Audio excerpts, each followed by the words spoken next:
akhusu bidzikri keluarga besar Madrasah Nahdlatul Thullab wa ahli baitihi alladzi sami'na wa ata'na. Pertama-tama, marilah kita panjatkan puja dan puji syukur kehadirat Allah Subhanahu wa taala, yang mana Allah telah memberikan rahmat serta taufiknya kepada kita semua sehingga kita bisa berkumpul pada malam hari ini. Kedua kalinya, salawat beserta salam semoga tetap tercurah limpahkan kehadiran junjungan kita Nabi besar Muhammad sallallahu alaihi wasallam. Allahumma shalli ala Muhammad, yang mana beliau telah membawa kita dari alam kegelapan menuju alam terang benderang, yakni adanya Islam dan iman. Karena sebab beliau, kita bisa tahu yang mana yang halal dan yang mana yang haram. Dan semoga kita dikumpulkan dengan orang-orang yang soleh. Amin ya rabbal alamin. Pada malam hari ini, saya akan menyampaikan pidato yang bertemakan mengenal Nabi Muhammad sallallahu alaihi wasallam. Alladzina atainahumul kitab, orang-orang Yahudi, ya'rifunahu kama ya'rifuna abna'ahum. Mereka mengenal Nabi Muhammad sallallahu alaihi wasallam sama seperti mereka mengenal anak kandung mereka sendiri. Andai terjadi satu musibah, hilang wajah anak, maka ibu dan ayah tahu. Mengenali anaknya hanya dari ujung jemari tangannya, hanya dari tapak kakinya. Ini adalah anak saya. Tapi ada yang lebih hebat lagi pengenalannya. Siapa itu?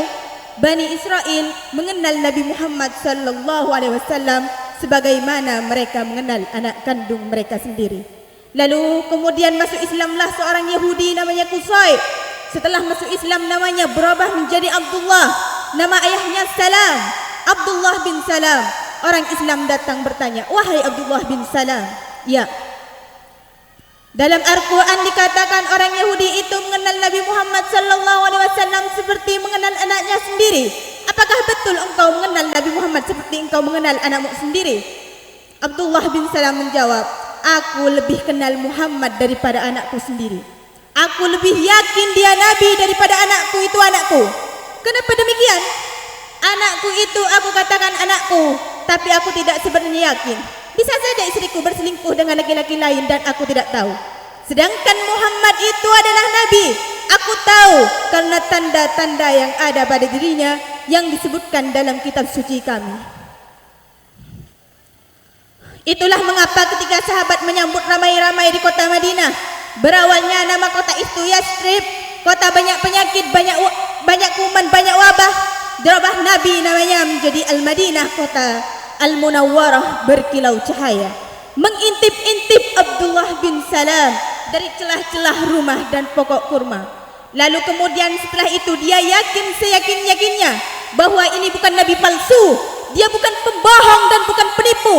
Maka dia pun bersyahadat, "Saksikanlah wahai Muhammad sallallahu alaihi wasallam, asyhadu an la ilaha illallah, aku bersaksi tiada Tuhan selain Allah, wa annaka, sesungguhnya engkau adalah Rasul utusan Allah." Tidak mengherankan kalau Abdullah bin Salam masuk Islam setelah Nabi hijrah kota Al-Madinah Al-Munawwarah. Ketika itu umur Nabi 53 tahun. Dia dapat wahyu umur 40 tahun. 13 tahun berdakwah. 40 tambah 13, 53 tahun umurnya. Maka tak dapat dibantah. Memanglah wajahnya terlihat tanda-tanda kenabian. Tapi ada yang lebih hebat lagi daripada Abdullah bin Salam. Siapa dia? Bahira. Bahira seorang pendeta, tidak pernah keluar dari Som'ah tempat dia beribadah. Sampai suatu hari dia lihat ada anak kecil bernaung, berlindung di ujung atap di tempat ibadahnya. Biasa, makanannya diantar ke dalam, pakaiannya diantar. Pada hari itu dia keluar dan dia bertanya kepada Abu Thalib, "Ya rajul, wahai laki-laki, siapa anak kecil ini?" Abu Thalib menjawab, "Ibni, ini anakku." Apa kata Bahira? "Kalau benar kitab yang kubaca, anak ini anak yatim. Ayahnya sudah meninggal ketika dia 2 bulan dalam kandungan." Heran Abu Thalib, "Dari mana kau tahu?" "Begitu tanda-tanda yang kulihat. Aku melihat ada awan yang menaunginya dari tadi. Aku melihat ada pokok kayu yang bersimpuh sujud. Aku melihat ada batu yang bersujud. Maka bawa anak ini pulang ke kota Mekah. Jangan kau lanjutkan perjalanan ke negeri Sam. Aku khawatir karena Yahudi di negeri Sam banyak mengenalinya. Mereka sedang menunggunya. Mereka ingin nabi terakhir itu datang dari keturunan Yakub. Ternyata yang hadir ini dari keturunan Ismail. Mereka menanti anak cucu Ishak. Ternyata yang hadir ini dari buah Ismail. Aku khawatir mereka akan bunuhnya. Bawalah dia pulang Abu Talib. Abu Talib membatalkan perjalanan dagangnya demi menjaga nyawa keponakannya. Nyawa dia berikan untuk Sayyidina Maulana Muhammad sallallahu alaihi wasallam. Mereka mengenal Nabi Muhammad. Bagaimana dengan kita? Ayah kita muslim, ibu kita muslimah.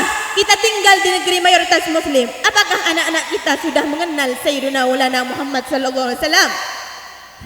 Pergilah ke toko buku, belilah buku sejarah Nabi supaya anak kita nanti membacanya. Andai kita tidak sanggup membacakannya, undanglah ustadz ke rumah. Sebagaimana dulu kita mengundang ustadz untuk mengayun anak kita saat dia akikah marhaban. Sebagaimana dulu kita mengundang Pak Tuah menikahkan anak kita. Kita undang dia untuk mengenalkan Nabi Muhammad sallallahu alaihi wasallam. Bacakan 2-3 baris satu paragraf supaya nanti kita ditanya di akhirat, pernahkah engkau kenalkan anakmu dengan Nabi? Aku tidak mengenalnya karena aku tidak berilmu, tapi aku datangkan orang yang alim untuk bercerita tentang Nabi Muhammad sallallahu alaihi wasallam. Karena kita tidak diakui kalau kita tidak menyebut namanya. Jangankan kita, nenek moyang kita Adam alaihissalam tidak diterima taubatnya kalau tidak menyebut nama Muhammad sallallahu alaihi wasallam. Nabi Adam nabi yang pertama, Nabi Muhammad nabi yang terakhir. Bagaimana mungkin nabi yang pertama itu menyebut nabi yang terakhir? Dia belum lahir. Bagaimana mungkin ayahnya belum menikah? Abdullah belum jumpa dengan aminnya. Bisa Adam menyebut nama Muhammad? Begitu yang disebutkan dalam hadis. Ketika Nabi Adam berdoa kepada Allah, doa yang paling tua dihafal seluruh orang Islam. Rabbana dhalamna anfusana wa illam taghfir lana wa tarhamna lanakunanna minal khasirin. Begitu dalam Al-Quran. Dalam hadis ada tambahan, Allahumma inni atawassalu ilaika wijahi Muhammad sallallahu alaihi wasallam. Aku meminta kepada engkau ya Allah, berkat Muhammad sallallahu alaihi wasallam, ampunkanlah dosaku dan dosa Hawa. Allah mengampunkan dosanya karena menyebut nama Muhammad sallallahu alaihi wasallam. Dari mana kau kenal Muhammad wahai Adam? Allah bertanya, bukan Allah tidak tahu, Allah Maha tahu. Allah hanya ingin beritahu kepada siapa yang tidak tahu. Dari mana kau kenal Muhammad wahai Adam? Adam menjawab, lamma khalaqtani, ketika kau ciptakan aku, min turab, dari tanah, nafa'ta fir ruhi, kau tiupkan ruh ke dalam tubuhku, rafa'tu ra'si, ku angkat kepalaku. Saat ku angkat kepalaku, aku lihat ada nama bersanding dengan namamu di tiang aras, di tiang singgasana, makhluk Allah paling besar. Ketika itu aku melihat ada satu nama bersanding dengan namamu. Nama itu adalah nama Muhammad sallallahu alaihi wasallam. Pastilah dia orang yang istimewa bagimu ya Allah. Maka aku sebut namanya supaya engkau ampunkan aku. Belum ada jasadnya, belum ada darahnya, belum ada dagingnya, Nabi Adam sudah menyebut namanya.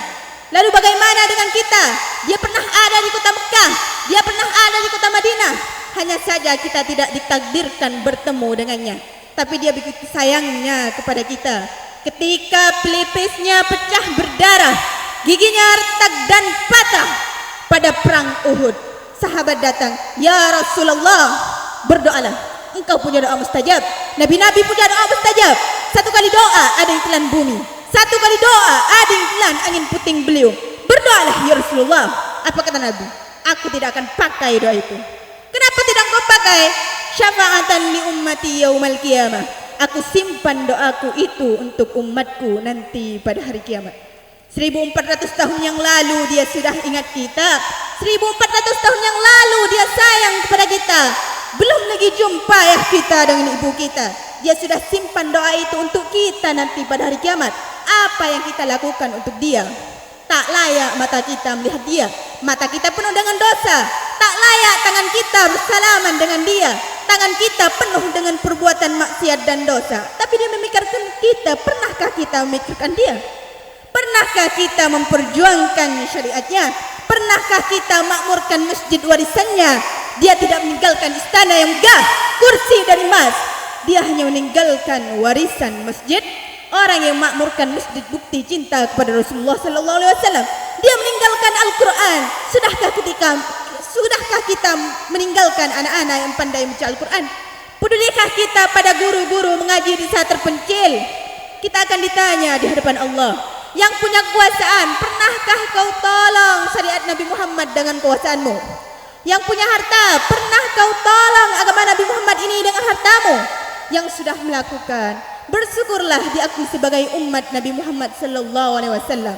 Ketika Nabi mengatakan, kusimpan doaku itu untuk umatku di akhir zaman.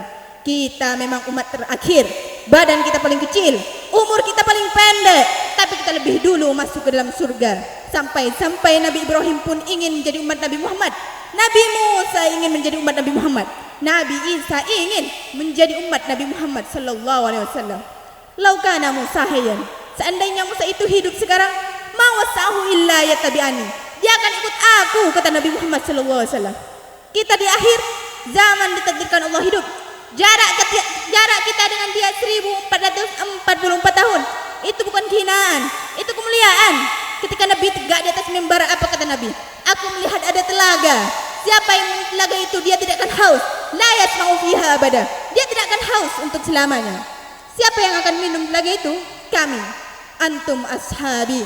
Kalian adalah sahabat-sahabatku. Kalian akan minum telaga itu karena kalian bersama dengan aku. Tapi ada makhluk yang spesial. Mereka tidak pernah berjumpa aku. Mereka tidak pernah melihatku. Mereka tidak pernah bertemu dengan aku. Tapi mereka akan minum telaga itu. Dan mereka itu adalah umat di akhir zaman. Assalamualaikum warahmatullahi wabarakatuh.